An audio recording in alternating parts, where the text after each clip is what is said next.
Hello, in this video I am going to cover consumer debt. So I've got the definition of consumer debt from Wikipedia. It says in economics, consumer debt is the amount owed by consumers. That could be people like you and I. It includes debts incurred on purchase of goods that are consumable and or do not appreciate. In macroeconomic terms, it is debt which is used to fund consumption rather than investment. So some examples can be, say, if I buy a car, it could be a house. You might be thinking, why if I buy a house to rent it out? That's not consumer debt, but it is considered consumer debt if you bought the house to live in, then at a later stage you rented it out. They still considered consumer debt.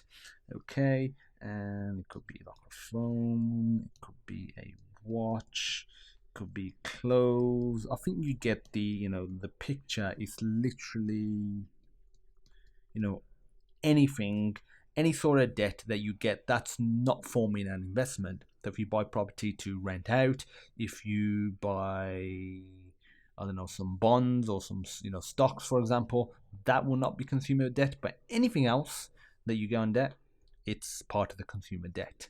Nothing more to it than that. But what I want to do is show you this little graph. So this is the consumer and government debt as a percentage of GDP. So this applies to America, but the principle is exactly the same. And what I find very interesting about this graph is if you go to about, saying the best color to be fair to be doing this with, let me do green, much better. If you do it to about there, where it was about the mid 80s, the consumer debt and the government debt was below the GDP. So the GDP is the growth. Ain't no ghost. It's the gross domestic product, so the amount of production they are doing, and it was below, which is good. But now the debt is so much that it is beyond the GDP. This is generally not considered good. I don't think, in my opinion, this is for the long term stable and not the best thing for the economy.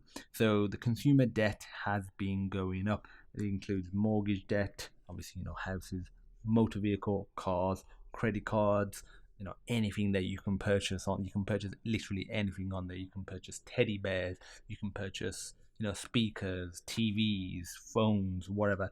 Student loan as well. And then there's federal and state and local debt. So that's consumer debt. Anything that's not for investment, and I'll give you some examples right here. If you have any questions, feel free to pop me a message on the Discord channel. There'll be a link in the description. Just post in one of the finance channels, and I look forward to seeing you in the next video.